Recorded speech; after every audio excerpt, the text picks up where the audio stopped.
राणा सांगा एक ऐसा नाम जिसे सुनते ही वीरता, संघर्ष और साहस की छवि मन में उभर आती है। मेवाड़ के शासक राणा सांगा ने अपने जीवन में कभी हार नहीं मानी, चाहे वो खानवा की लड़ाई हो या मुगल साम्राज्य के खिलाफ उनका अनवरत संघर्ष। आज हम जानेंगे राणा सांगा के जीवन के उन अनजाने पहलुओं के बारे में जिन्होंने उन्हें इतिहास के पन्नों पर अमर बना दिया। उनके संघर्ष, उनकी नीतियां और उनका समर्पण आज भी हमें प्रेरित करता है। चलिए शुरू करते हैं राणा सांगा का जन्म और उनके परिवार के बारे में। राणा सांगा का जन्म 12 अप्रैल 1482 को राजस्थान के प्रसिद्ध मेवाड़ राजघराने में हुआ था। उनका पूरा नाम महाराणा संग्राम सिंह था, लेकिन उन्हें उनके पराक्रम और वीरता के कारण राणा सांगा के नाम से जाना गया। उनके पिता का नाम महाराणा रायमल था, जो मेवाड़ के एक प्रबुद्ध और शक्तिशाली शासक थे। उनकी माता रानी श्रृंगार देवी थी, जो एक धर्मपरायण और त्यागमयी महिला थी। राणा सांगा का जन्म ऐसे समय में हुआ जब मेवाड़ राजनीतिक और सामरिक चुनौतियों का सामना कर रहा था। उनके परिवार की गाथाएं राजपूताना के गौरव, सम्मान और युद्ध कला की प्रतीक थी। अब जानते हैं उनके परिवार और वंश के बारे में। राणा सांगा मेवाड़ के सिसोदिया वंश से संबंधित थे। सिसोदिया वंश को अपनी स्वतंत्रता, साहस और संस्कृति के लिए जाना जाता है। इस वंश ने मुगलों और दिल्ली सल्तनत के आक्रमणों का बार बार सामना किया था। राणा सांगा के दादा महाराणा कुंभा भी एक महान योद्धा और प्रशासक थे। उनके शासनकाल में चित्तौड़ दुर्ग और कुंभलगढ़ जैसे प्रसिद्ध किले बने। राणा सांगा ने अपने पूर्वजों की इसी विरासत को आगे बढ़ाया। अब बात करते हैं उनके बाल्यकाल की शिक्षा और संस्कार के बारे में। राणा सांगा का बाल्यकाल मेवाड़ के राजमहल में बीता। उनके बचपन में ही उन्हें शस्त्र चलाने, घुड़सवारी और युद्ध की कला सिखाई गई। साथ ही उन्हें धार्मिक और सांस्कृतिक शिक्षा भी दी गई, जिससे उनका व्यक्तित्व और अधिक मजबूत हुआ। बचपन से ही राणा सांगा में नेतृत्व और साहस के गुण दिखाई देने लगे थे। उनके गुरुओं ने उन्हें धर्म, न्याय और नीतिशास्त्र में पारंगत किया। अब जानते हैं उनके पारिवारिक संघर्ष और उनके गद्दी के विवाद के बारे में। राणा सांगा के बचपन का एक बड़ा हिस्सा उनके पिता और भाइयों के बीच हुए सत्ता संघर्ष में बीता। उनके पिता रायमल के 3 पुत्र थे, पृथ्वीराज, जयमल और सांगा। भाइयों के बीच राजगद्दी को लेकर लगातार झगड़े होते रहे। इन संघर्षों के दौरान सांगा को कई कठिनाइयों का सामना करना पड़ा, लेकिन उनकी वीरता और धैर्य ने उन्हें हर चुनौती से पार पाने में मदद की। राणा सांगा एक साहसी राजकुमार। कहते हैं कि एक बार उनके बड़े भाई पृथ्वीराज ने राणा सांगा पर जानलेवा हमला किया था, जिसमें सांगा की एक आंख और एक हाथ बुरी तरह घायल हो गया। लेकिन सांगा ने इन चोटों को अपनी कमजोरी नहीं बनने दी। उन्होंने खुद को और भी मजबूत बना लिया। इस घटना के बाद सांगा को पूरे मेवाड़ में एक दृढ़ और अडिग योद्धा के रूप में देखा जाने लगा। ये प्रारंभिक जीवन और संघर्ष ही राणा सांगा को एक महान योद्धा और नेता के रूप में स्थापित करने की नींव बनाता है। उनका जीवन एक प्रेरणा है जो ये दिखाता है कि संघर्ष और कठिनाइयों से कैसे विजय हुआ जा सकता है। अब जानते हैं राणा सांगा के शुरुआती जीवन और शिक्षा के बारे में। राणा सांगा का शुरुआती जीवन अनेक संघर्षों और प्रेरणादायक घटनाओं से भरा हुआ था। बचपन से ही वो अपने साहस, न्यायप्रियता और आत्मनिर्भरता के लिए प्रसिद्ध थे। उनकी शिक्षा केवल शास्त्रों और ग्रंथों तक ही सीमित नहीं थी। उन्हें युद्ध कला और प्रशासनिक क्षमताओं का भी गहन ज्ञान दिया गया। आप जानते हैं उनके शिक्षा का प्रारंभिक दौर के बारे में। राणा सांगा की शिक्षा का आरंभ उनके परिवार के महल में हुआ। उन्हें धर्मशास्त्र, राजनीति और राजकाज की बारीकियों की शिक्षा दी गई। वे संस्कृत और राजस्थानी भाषा में निपुण थे। इसके अलावा उन्हें महाभारत और रामायण जैसे महाकाव्यों के माध्यम से कर्तव्यनिष्ठता, वीरता और नैतिकता का पाठ पढ़ाया गया। उनके गुरु ब्राह्मण विद्वान और कुशल रणनीतिकार थे, जिन्होंने उन्हें धर्म और राजनीति में संतुलन बनाए रखना सिखाया। आप जानते हैं राणा सांगा की युद्ध कला और घुड़सवारी के बारे में। मेवाड़ के राजकुमार होने के नाते राणा सांगा का विशेष ध्यान युद्ध कला में निपुण होने पर था। बाल्यकाल से ही उन्हें तलवारबाजी, धनुर्विद्या, भाला चलाना और घुड़सवारी का प्रशिक्षण दिया गया। उन्होंने इन कलाओं में इतनी महारत हासिल की कि उनके समकालीन भी उनकी वीरता और शारीरिक दक्षता की प्रशंसा करते थे। राणा सांगा को हाथियों और घोड़ों को नियंत्रण करने में विशेष कुशलता थी। चलिए अब जानते हैं उनके सैनिक और रणनीतिक शिक्षा के बारे में। राणा सांगा को न केवल व्यक्तिगत युद्ध कला सिखाई गई, बल्कि उन्हें युद्ध के मैदान की रणनीतियों की भी जानकारी दी गई। उन्हें सिखाया गया कि कैसे कम संसाधनों में भी दुश्मन को मात दी जा सकती है। ये शिक्षा उनके जीवन के सबसे महत्वपूर्ण समय में काम आई, जब उन्होंने अपने सीमित संसाधनों से विशाल मुगल और सल्तनत सेनाओं का सामना किया। चलिए अब जानते हैं उनके धार्मिक और सांस्कृतिक पक्ष के बारे में। राणा सांगा की शिक्षा का एक और महत्वपूर्ण पहलू उनका धार्मिक और सांस्कृतिक पक्ष था। उनके पिता महाराणा रायमल ने सुनिश्चित किया कि सांगा धर्म और संस्कृति का गहरा ज्ञान प्राप्त करे।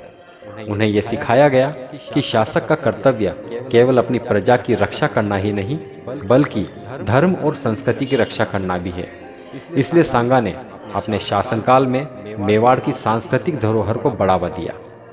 अब जानते हैं उनके नेतृत्व क्षमता की झलक के बारे में। राणा सांगा ने अपने युवावस्था में ही अपनी नेतृत्व क्षमता का प्रदर्शन किया। छोटी उम्र में ही उन्होंने मेवाड़ के सैनिक अभियानों में भाग लेना शुरू कर दिया था। उनकी योजनाएं इतनी प्रभावशाली होती थी कि वरिष्ठ सैनिक भी उनकी बातों को गंभीरता से लेते थे। चलिए अब जानते हैं उनके संघर्षों से सबक के बारे में। अपने भाइयों के साथ हुए संघर्षों और खुद पर हुए हमलों से उन्होंने ये सीखा कि साहस और धैर्य से हर मुश्किल का सामना किया जा सकता है। उनके जीवन की शुरुआती कठिनाइयों ने उन्हें मानसिक और शारीरिक रूप से और भी अधिक मजबूत बना दिया था। राणा सांगा का शुरुआती जीवन ये दर्शाता है कि संघर्ष, शिक्षा और दृढ़ निश्चय कैसे किसी व्यक्ति को महानता की ऊंचाई तक पहुंचा सकते हैं। उन्होंने जो कुछ सीखा, उनका उपयोग उन्होंने अपने जीवन के हर पहलू में किया, चाहे वो युद्ध हो या प्रशासन। आइए अब जानते हैं महाराणा सांगा के राजगद्दी की लड़ाई के बारे में। राणा सांगा का जीवन संघर्षों और साहस की गाथाओं से भरा हुआ है। उनके शूरवीर व्यक्तित्व का निर्माण उनके पारिवारिक संघर्षों के दौरान ही हुआ। मेवाड़ के सिंहासन तक पहुंचने के लिए उन्होंने अपने ही भाइयों के खिलाफ एक लंबी और कठिन लड़ाई लड़ी। ये कहानी न केवल उनके साहस, बल्कि उनकी दृढ़ इच्छा शक्ति और नेतृत्व क्षमता को भी दर्शाती है। चलिए अब जानते हैं उनके पारिवारिक कलह की शुरुआत के बारे में। महाराणा रायमल के 3 पुत्र थे, पृथ्वीराज, जयमल और संग्राम सिंह, यानी कि राणा सांगा। महाराणा रायमल अपने अंतिम दिनों में कमजोर हो गए थे और ये स्थिति उनके पुत्रों के बीच सत्ता के संघर्ष का कारण बनी। पृथ्वीराज, जो सबसे बड़े थे, स्वाभाविक रूप से गद्दी के दावेदार थे। दूसरी ओर राणा सांगा को अपनी वीरता और प्रजा के समर्थन के कारण एक मजबूत प्रतिद्वंदी माना गया था। चलिए अब जानते हैं राणा सांगा के भाइयों के बीच षड्यंत्र और हमले के बारे में। भाइयों के बीच सत्ता की इस लड़ाई ने हिंसक रूप ले लिया। पृथ्वीराज ने कई बार राणा सांगा को हटाने के लिए षड्यंत्र रचे। एक बार तो उन्होंने राणा सांगा पर जानलेवा हमला भी किया, जिसमें राणा सांगा की एक आंख घायल हो गई और उनका एक हाथ हमेशा के लिए कमजोर हो गया। ये घटना राणा सांगा के जीवन का एक महत्वपूर्ण मोड़ थी। इस चोट ने उन्हें कमजोर करने के बजाय और भी अधिक मजबूत और दृढ़ बना दिया। आइए जानते हैं उनके प्रजा और सामंतों के समर्थन के बारे में। राणा सांगा की वीरता, न्यायप्रियता और कुशल नेतृत्व के कारण मेवाड़ के सामंत और प्रजा उनके पक्ष में खड़े हो गए। प्रजा का यह मानना था कि राणा सांगा ही वो व्यक्ति है जो मेवाड़ की गरिमा और स्वतंत्रता की रक्षा कर सकते हैं। सामंतों और जनता के समर्थन ने राणा सांगा को राजगद्दी के संघर्ष में एक महत्वपूर्ण बढ़त दी। अब जानते हैं उनके अंतिम संघर्ष के बारे में। गद्दी के लिए संघर्ष लंबे समय तक चला, लेकिन अंततः राणा सांगा ने अपनी बुद्धिमानी और नेतृत्व कौशल से विजय प्राप्त की। उन्होंने न केवल अपने भाइयों को हराया, बल्कि उनके समर्थकों को भी अपने पक्ष में कर लिया। इस संघर्ष ने राणा सांगा को एक योग्य और सम्मानित शासक के रूप में स्थापित किया। अब जानते हैं उनके सिंहासन पर अधिकार के बारे में कुछ जानकारी। राजगद्दी पर बैठने के बाद राणा सांगा ने न केवल मेवाड़ को संगठित किया, बल्कि अपने दुश्मनों को भी ये संदेश दिया कि अब मेवाड़ एक शक्तिशाली राज्य है। उनके शासनकाल की शुरुआत मेवाड़ की समृद्धि और एक शक्ति के एक नए युग की शुरुआत मानी जाती है। चलिए जानते हैं उनके द्वारा दी गई सीख और प्रभाव के बारे में। इस संघर्ष ने राणा सांगा को ये सिखाया कि सत्ता केवल बल से नहीं, बल्कि प्रजा के समर्थन और बुद्धिमानी से प्राप्त की जा सकती है। उनके इस संघर्ष ने मेवाड़ के सामंतों और प्रजा को भी एकजुट किया। उन्होंने सत्ता प्राप्त करने के बाद अपने भाइयों और विरोधियों के साथ भी न्याय किया, जिससे उनके न्यायप्रिय व्यक्तित्व की पहचान बनी। राणा सांगा का सिंहासन तक पहुंचने का ये सफर हमें सिखाता है कि सच्चे नेता का निर्माण कठिनाइयों और संघर्षों के बीच ही होता है। चलिए अब जानते हैं उनके राजनीति और मेवाड़ की शक्ति के विकास के बारे में कुछ जानकारियां। राणा सांगा का शासनकाल मेवाड़ के लिए एक महत्वपूर्ण मोड़ था। उन्होंने न केवल अपने राज्य की रक्षा की, बल्कि उसे सामरिक और राजनीतिक दृष्टि से भी एक नई ऊंचाई तक पहुंचाया। उनका दृष्टिकोण, नेतृत्व और दूरदर्शिता ने मेवाड़ को एक शक्तिशाली राज्य में बदल दिया, जो लंबे समय तक सम्राटों और आक्रमणकारियों के लिए एक चुनौती बना रहा। चलिए जानते हैं उनके सार्वजनिक प्रशासन और शाही शासन के बारे में कुछ जानकारियां। राणा सांगा ने राज्य का प्रशासन बेहतर बनाने के लिए कई महत्वपूर्ण कदम उठाए। उन्होंने अपने अधिकारियों और सामंतों को राज्य के विभिन्न क्षेत्रों में स्थिरता बनाए रखने के लिए अधिकार सौंपे। प्रत्येक क्षेत्र में न्याय, सुरक्षा और विकास के लिए उन्हें जिम्मेदार ठहराया गया। इसके अलावा उन्होंने स्थानीय प्रशासन को सशक्त बनाया और शासन में पारदर्शिता और ईमानदारी को प्राथमिकता दी। उनकी प्रमुख नीति ये थी कि वे राज्य के सभी वर्गों को समान अवसर दें, ताकि राज्य में शांति और समृद्धि बनी रहे। उन्होंने अपने शासन में व्याप्त भ्रष्टाचार को समाप्त करने की कोशिश की और प्रशासन में पारदर्शिता सुनिश्चित की। चलिए जानते हैं उनकी सैन्य और रक्षा प्रणाली के बारे में। राणा सांगा के शासन में मेवाड़ की सैन्य शक्ति में काफी वृद्धि हुई। उन्होंने राज्य के सैनिकों की संख्या बढ़ाई और उनकी प्रशिक्षण प्रणाली को सुदृढ़ किया। उनका ध्यान हमेशा ये सुनिश्चित करने पर था कि मेवाड़ की सेना पूरी तरह से सुसज्जित हो और किसी भी बाहरी आक्रमण से निपटने के लिए पूरी तरह से तैयार हो। इसके अलावा उन्होंने सेना के उच्च अधिकारियों को रणनीतिक और युद्ध कला के उच्चतम स्तर की शिक्षा दी, ताकि युद्ध के दौरान कोई कमी न रहे। राणा सांगा ने मेवाड़ की रक्षा के लिए कुंभलगढ़ और चित्तौड़गढ़ जैसे किलों को और भी मजबूत किया। इन किलों का वास्तुशिल्प और सामरिक महत्व उस समय के आक्रमणकारियों के लिए एक बड़ी चुनौती था। चलिए बात करते हैं उनके राजनीतिक गठबंधन और युद्ध की रणनीतियों के बारे में। राणा सांगा की दूरदर्शिता और राजनीतिक चतुराई उनके सैन्य अभियानों में भी स्पष्ट रूप से दिखाई देती है। उन्होंने कई महत्वपूर्ण गठबंधन किए ताकि वो अपनी शक्ति को मजबूत कर सकें और अपने राज्य की सुरक्षा सुनिश्चित कर सकें। राणा सांगा ने मालवा, गुजरात और अन्य आसपास के क्षेत्रों के राजाओं के साथ मिलकर एक मजबूत संप्रभुता स्थापित की। ये रणनीति उनके शत्रुओं के लिए एक बड़ा खतरा साबित हुई, क्योंकि अब उन्हें केवल मेवाड़ ही नहीं बल्कि एक बड़े गठबंधन का सामना करना पड़ा। राणा सांगा ने अपनी सेना को हमेशा युद्ध के लिए तैयार रखा। उनका मानना था कि किसी भी समय बाहरी शक्तियां मेवाड़ पर आक्रमण कर सकती है। इसलिए उन्होंने अपनी सेना की ताकत बढ़ाने और युद्ध की तैयारियों को मजबूत करने में कोई कसर नहीं छोड़ी। उनका युद्ध कौशल और रणनीतिक सोच उनकी सफलता का मुख्य कारण था। आप जानते हैं उनके धार्मिक और सांस्कृतिक संरक्षण के बारे में कुछ जानकारियाँ। राणा सांगा का शासन केवल सैन्य और प्रशासन तक सीमित नहीं था। उन्होंने अपने राज्य में धर्म और संस्कृति को भी बढ़ावा दिया।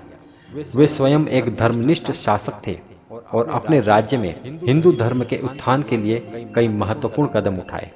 उन्होंने मंदिरों का निर्माण और पुनर्निर्माण किया और धार्मिक शिक्षाओं को बढ़ावा दिया। वे कला और संस्कृति के भी समर्थक थे और उन्होंने मेवाड़ को एक सांस्कृतिक केंद्र के रूप में विकसित किया। उनके शासनकाल में न केवल युद्ध कला बल्कि साहित्य, संगीत और चित्रकला में भी प्रगति हुई। राणा सांगा ने अपने राज्य की सांस्कृतिक धरोहर को समृद्ध करने के लिए विभिन्न कलाकारों और विद्वानों को संरक्षण दिया। न्याय और शासन में सुधार। राणा सांगा का न्यायिक दृष्टिकोण भी बहुत मजबूत था। उन्होंने राज्य में एक निष्पक्ष और स्वतंत्र न्यायपालिका की स्थापना की। उनके शासन में न्याय का अधिकार केवल शाही परिवार तक ही सीमित नहीं था, बल्कि प्रत्येक नागरिक को न्याय मिलने का पूरा अधिकार था। उन्होंने भूमि के विवादों, करों और सामंती संघर्षों को सुलझाने के लिए एक सशक्त न्याय व्यवस्था की नींव रखी।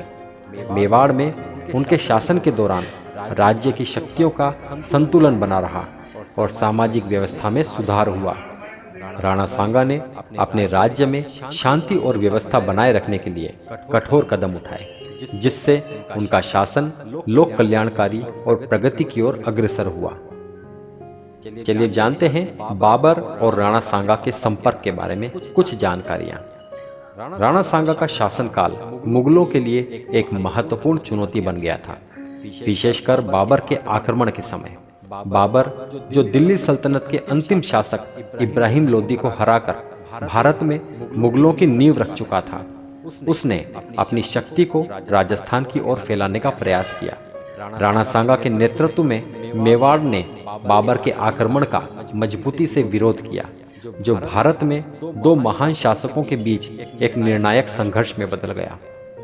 आप जानते हैं बाबर का भारत में आगमन पर कुछ जानकारी है। बाबर सन 1526 में पानीपत की लड़ाई में इब्राहिम लोदी को हराकर दिल्ली की गद्दी पर बैठ चुका था। बाबर ने अपनी शक्ति को और विस्तृत करने के लिए भारत में पश्चिमी और मध्य हिस्सों पर आक्रमण करना शुरू कर दिया। मुगल साम्राज्य की विस्तारवादी नीतियों ने राजपूतों को उनकी गतिविधियों से सतर्क कर दिया। बाबर ने मेवाड़ पर हमला करने की योजना बनाई, क्योंकि ये राज्य उस समय सबसे शक्तिशाली और समृद्ध था। आइए जानते हैं राणा सांगा से बाबर के संघर्ष के बारे में कुछ जानकारियां। बाबर ने सन 1527 में राणा सांगा को चुनौती दी और मेवाड़ पर हमला करने का फैसला किया। इस समय राणा सांगा के नेतृत्व में मेवाड़ एक मजबूत राजपूत शक्ति के रूप में स्थापित था। बाबर और राणा सांगा के बीच संघर्ष केवल दो राज्यों की लड़ाई तक नहीं थी, बल्कि यह संघर्ष भारतीय राजनीति और संस्कृति के लिए एक महत्वपूर्ण मोड़ साबित हुआ था। राणा सांगा ने बाबर के आक्रमण का सामना करने के लिए अपनी सेना को तैयार किया। उनकी सेना में कई राजपूत सामंत और उनकी सेनाएं शामिल थी, जिनमें मालवा, ग्वालियर और अलीराजपुर के राजा भी शामिल थे। बाबर ने राणा सांगा से लड़ाई के लिए एक विशाल सेना बनाई, जिसमें तीरंदाज, घुड़सवार और हाथी शामिल थे। अब जानते हैं राणा सांगा की खानवा की लड़ाई, जो कि 1527 में लड़ी गई थी, उसके बारे में कुछ महत्वपूर्ण जानकारी। राणा सांगा और बाबर के बीच सबसे बड़ा संघर्ष सन 1527 में हुआ, जो कि खानवा की लड़ाई के नाम से प्रसिद्ध हुआ। ये लड़ाई राजस्थान के अलवर जिले में खानवा नामक स्थान पर लड़ी गई थी। राणा सांगा ने बाबर के खिलाफ गठबंधन किया था, जिसमें अन्य राजपूत राजा और छोटे राज्य भी शामिल थे। खानवा की लड़ाई में बाबर और राणा सांगा दोनों की सेनाएं बड़ी संख्या में थी। बाबर की सेना ने अपने बेहतर संगठन और युद्ध रणनीति के कारण राणा सांगा की सेनाओं को हराया। राणा सांगा को इस युद्ध में हार का सामना करना पड़ा, लेकिन उन्होंने बाबर के खिलाफ अपने संघर्ष को जारी रखने का संकल्प लिया। इस युद्ध में राणा सांगा की एक आंख और हाथ की गंभीर चोटें आई, जिससे उनके शारीरिक स्थिति पर काफी प्रभाव पड़ा, लेकिन उनमें साहस में कोई कमी नहीं आने दी। अब जानते हैं बाबर के साथ राणा सांगा के समझौता के बारे में कुछ जानकारी। खानवा की लड़ाई में हार के बावजूद राणा सांगा ने कभी भी अपनी इच्छा शक्ति और संघर्ष की भावना को नहीं छोड़ा। बाबर ने राणा सांगा को एक शक्तिशाली शासक के रूप में सम्मान दिया और दोनों के बीच संघर्ष के बाद बाबर ने राणा सांगा के साथ कुछ शर्तों के तहत समझौता किया। हालांकि राणा सांगा ने अपनी हार स्वीकार की, लेकिन उनके स्वाभिमान और संघर्ष की भावना ने उन्हें कभी भी मुगलों के सामने समर्पण करने के लिए मजबूर नहीं किया। आइए अब जानते हैं बाबर के प्रति राणा सांगा का दृष्टिकोण के बारे में कुछ जानकारी। राणा सांगा की बाबर से हार के बावजूद वे अपनी वीरता और सम्मान के लिए इतिहास में हमेशा जीवित रहे। बाबर ने राणा सांगा को एक महान योद्धा माना और उनके साथ कई बार संघर्ष के बावजूद राणा सांगा का आदर किया। राणा सांगा का दृष्टिकोण हमेशा ये था कि अपने राज्य और संस्कृति की रक्षा के लिए संघर्ष किया जाए, चाहे परिणाम कुछ भी हो। उन्होंने बाबर से हारने के बाद भी मेवाड़ को संगठित किया और अपने राज्य की शान को बनाए रखा। चलिए अब जानते हैं खानवा की लड़ाई एक आखिरी कोशिश के बारे में। खानवा की लड़ाई राणा सांगा के जीवन का सबसे निर्णायक क्षण साबित हुआ। ये लड़ाई सिर्फ राणा सांगा और बाबर के बीच नहीं थी, बल्कि ये भारतीय उपमहाद्वीप में राजपूतों और मुगल साम्राज्य के बीच एक संघर्ष था, जो भारतीय इतिहास के एक महत्वपूर्ण मोड़ के रूप में सामने आया। राणा सांगा की वीरता, संघर्ष की भावना और रणनीतिक कौशल ने इस लड़ाई को एक ऐतिहासिक घटना बना दिया। चलिए जानते हैं खानवा की लड़ाई की पृष्ठभूमि के बारे में कुछ जानकारी। राणा सांगा ने बाबर के खिलाफ विभिन्न राजपूत राज्यों के साथ गठबंधन किया था, जिसमें मालवा, ग्वालियर और अन्य छोटे राजवंश भी शामिल थे। बाबर, जो पहले से ही उत्तर भारत में मुगल साम्राज्य की नींव रख चुका था, उसने राजपूतों के इस गठबंधन को चुनौती दी और उन्हें अपनी ताकत का एहसास दिलाया। राणा सांगा की रणनीति ये थी कि वो बाबर को एक संयुक्त राजपूत मोर्चे से घेरने की कोशिश करे। राणा सांगा की सेनाओं का नेतृत्व उनके द्वारा किए गए अन्य युद्धों की तरह ही वीरता और साहस से भरपूर था। उनके पास एक सशक्त और प्रशिक्षित सेना थी, जिसमें सैकड़ों हजारों सैनिक, घुड़सवार, तीरंदाज और हाथी थे। लेकिन बाबर के पास बेहतर रणनीतिक ज्ञान और आधुनिक युद्ध कला के उपकरण थे, जैसे तोपें और बंदूकें, जो उस समय के लिए अत्यधिक प्रभावी थी। अब जानते हैं इस लड़ाई के आयोजन के बारे में। खानवा की लड़ाई राजस्थान के अलवर जिले में स्थित एक गांव के पास लड़ी गई थी। इस युद्ध में राणा सांगा और बाबर दोनों की सेनाएं सशक्त और बड़ी थी। राणा सांगा ने बाबर की सेना को एक जुझारू लड़ाई देने के लिए पूरी ताकत झोंक दी थी। उन्होंने बाबर के खिलाफ पूरी रणनीति तैयार की थी, लेकिन बाबर ने अपनी सेना को बहुत ही व्यवस्थित तरीके से तैनात किया था, जिससे राणा सांगा की सेनाओं को भारी नुकसान हुआ। बाबर की तोपों का प्रभाव राणा सांगा की सेनाओं पर बेहद घातक साबित हुआ। चलिए जानते हैं इस युद्ध के दौरान राणा सांगा की भूमिका के बारे में। राणा सांगा, जो पहले से ही एक आंख और एक हाथ से कमजोर थे, उन्होंने इस युद्ध में अपनी वीरता का परिचय दिया। उन्होंने अपने सैनिकों का उत्साह बढ़ाने के लिए व्यक्तिगत रूप से मोर्चे पर लड़ाई लड़ी। हालांकि बाबर की सेनाओं ने उनके गठबंधन को तोड़ दिया और राजपूतों को हराने में सफलता प्राप्त की। युद्ध के दौरान राणा सांगा को गंभीर रूप से चोटें आई। उन्हें अपनी एक आंख और एक हाथ गंवाना पड़ा, लेकिन उनकी हार के बावजूद उन्होंने लड़ाई को समाप्त नहीं किया। चलिए अब जानते हैं बाबर की जीत और राणा सांगा की प्रतिक्रिया के बारे में कुछ जानकारी। खानवा की लड़ाई में बाबर की सेनाओं ने निर्णायक जीत प्राप्त की, लेकिन राणा सांगा की हार ने भारतीय इतिहास में उनके साहस और शौर्य को एक अमिट छाप छोड़ी। बाबर ने राणा सांगा को एक महान योद्धा और शासक माना और उनकी वीरता की सराहना की। बाबर की जीत के बाद वो मेवाड़ पर अपना शासन स्थापित करने में सक्षम हुए, लेकिन राणा सांगा की हार के बावजूद उनके संघर्ष ने भारतीय समाज और राजनीति को बहुत प्रभावित किया। राणा सांगा ने बाबर के सामने समर्पण नहीं किया, बल्कि उन्होंने अपनी मातृभूमि की रक्षा के लिए हमेशा संघर्ष किया। आप जानते हैं राणा सांगा की वीरता का प्रभाव। राणा सांगा की खानवा की लड़ाई में हारने के बावजूद उनकी वीरता और संघर्ष की गाथा भारत के इतिहास में हमेशा जीवित रही।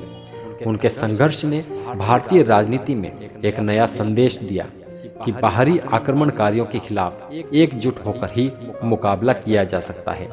राणा सांगा का योगदान भारतीय स्वतंत्रता संघर्ष के संदर्भ में एक प्रेरणा के रूप में देखा गया।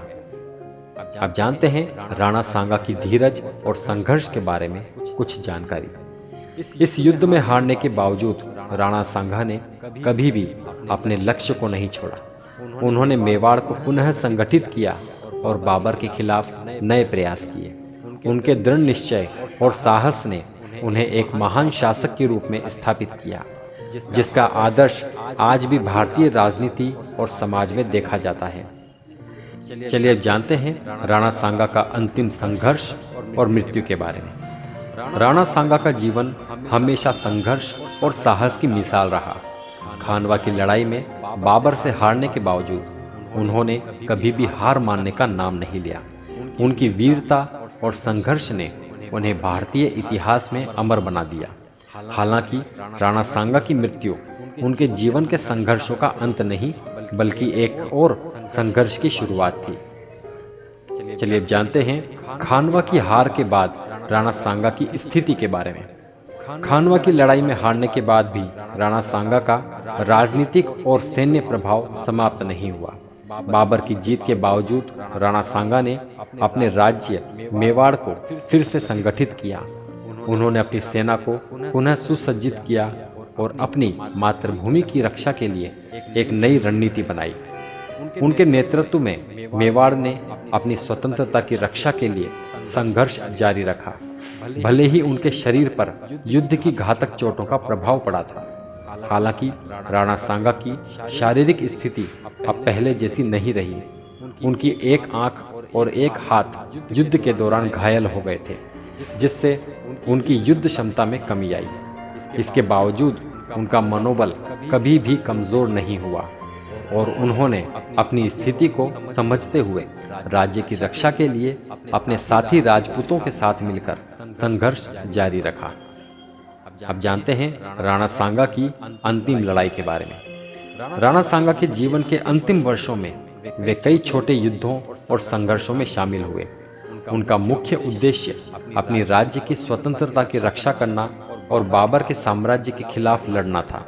हालांकि बाबर के बाद अकबर ने मुगल साम्राज्य की बागडोर संभाली, जो राणा सांगा के लिए नई चुनौती बनकर उभरा।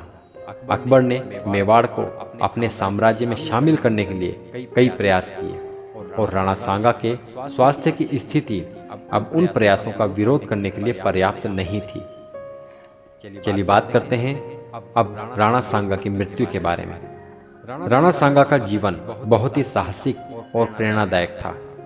उनके शरीर पर युद्धों और संघर्षों के कारण गंभीर घाव हो चुके थे और उनका स्वास्थ्य दिन ब दिन बिगड़ता जा रहा था। इलिच में उनके साथियों ने देखा कि इस बार अगर हम बाबर से युद्ध करते हैं तो हमारा सर्वनाश निश्चित है। अतः उन्होंने मिलकर कालपी नामक स्थान पर राणा सांगा को विष दे दिया।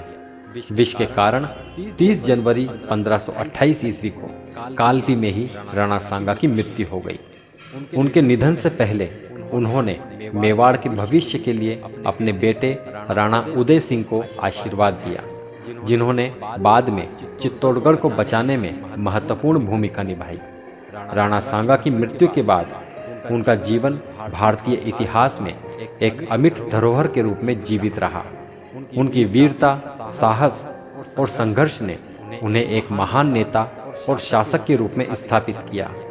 उनके द्वारा किए गए संघर्षों ने ये साबित किया कि स्वतंत्रता और सम्मान के लिए किसी भी कीमत पर लड़ना चाहिए।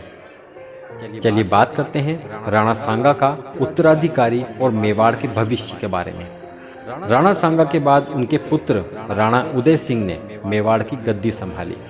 राणा उदय सिंह ने अपने पिता की वीरता और संघर्ष की परंपरा को आगे बढ़ाया। हालांकि अकबर के साथ कई संघर्षों के बावजूद राणा उदय सिंह ने मेवाड़ की स्वतंत्रता की रक्षा करने के लिए कड़ी मेहनत की। राणा सांगा के निधन के बावजूद उनकी महानता और वीरता की गाथाएं आज भी जीवित हैं। वे न केवल अपने समय के एक महान शासक हैं, बल्कि उन्होंने भारतीय राजनीति और समाज में एक अमिट छाप छोड़ी।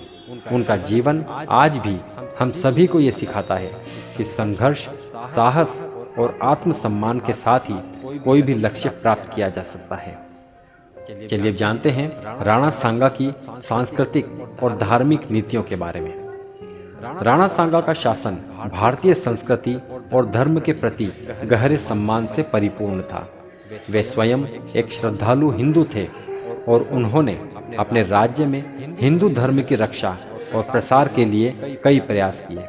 उनका शासन धार्मिक रूप से समर्पित था और उन्होंने धर्म और संस्कृति को बढ़ावा देने के लिए कई कदम उठाए, जैसे धार्मिक सहिष्णुता। राणा सांगा ने अपने शासनकाल में धार्मिक सहिष्णुता को बढ़ावा दिया। वे हिंदू धर्म के अनुयायी थे, लेकिन उनके दरबार में अन्य धर्मों के लोग भी सम्मानित थे। उन्होंने अपने राज्य में धार्मिक भेदभाव को खत्म करने का प्रयास किया और विभिन्न धर्मों के अनुयायियों को बराबरी का दर्जा दिया। राणा सांगा के राज्य में मुसलमानों और अन्य धार्मिक समुदायों के लोग भी सुरक्षित थे और वे स्वतंत्र रूप से अपनी धार्मिक गतिविधियों को कर सकते थे। हिंदू धर्म की रक्षा। राणा सांगा ने अपने राज्य में हिंदू धर्म की रक्षा के लिए कई महत्वपूर्ण कदम उठाए। उन्होंने मुगल साम्राज्य के बढ़ते प्रभाव को रोकने के लिए संघर्ष किया, जो उस समय भारतीय उपमहाद्वीप में इस्लामी साम्राज्य का प्रतिनिधित्व करता था।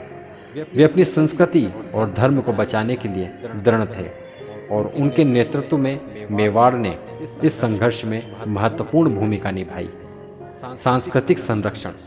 राणा सांगा ने कला, साहित्य और स्थापत्य के क्षेत्र में भी योगदान दिया। उनके शासनकाल में मेवाड़ क्षेत्र में कई मंदिरों का निर्माण हुआ और उन्होंने धार्मिक स्थलों को संरक्षण देने का कार्य किया। वे भारतीय संस्कृति के संरक्षण के लिए प्रतिबद्ध थे और उनके शासनकाल में धार्मिक और सांस्कृतिक कार्यक्रमों को बढ़ावा दिया गया। चलिए अब जानते हैं राणा सांगा के शासन में समाज में किए गए सुधार के बारे में। राणा सांगा का शासन भारतीय समाज के सुधार की दिशा में भी महत्वपूर्ण था। उन्होंने कई सामाजिक सुधारों को लागू किया जो समाज की भलाई के लिए थे, जैसे समानता और न्याय। राणा सांगा ने समाज में समानता और न्याय के सिद्धांतों को बढ़ावा दिया। उनका मानना था कि एक सशक्त और समृद्ध समाज तभी बन सकता है जब सभी वर्गों को समान अवसर मिले। उन्होंने अपनी न्याय व्यवस्था को सुदृढ़ किया और प्रत्येक नागरिक को अधिकारों की रक्षा करने की कोशिश की। उनके शासन में समाज के हर वर्ग को न्याय मिलने की कोशिश की गई, चाहे वो राजपूत हो, किसान हो या व्यापारी। शैक्षिक सुधार। राणा सांगा ने अपने राज्य में शिक्षा के प्रचार प्रसार पर भी ध्यान दिया।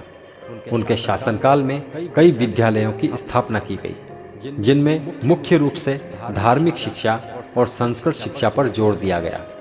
उन्होंने ये सुनिश्चित किया कि शिक्षा का प्रचार उन क्षेत्रों में भी हो जहां शिक्षा की पहुंच सीमित थी। इसके अलावा राणा सांगा ने युवाओं को शारीरिक शिक्षा और युद्ध कौशल में प्रशिक्षित करने के लिए भी सैन्य विद्यालय भी स्थापित किए। कृषि और अर्थव्यवस्था। राणा सांगा ने कृषि और अर्थव्यवस्था को सुदृढ़ करने के लिए कई कदम उठाए।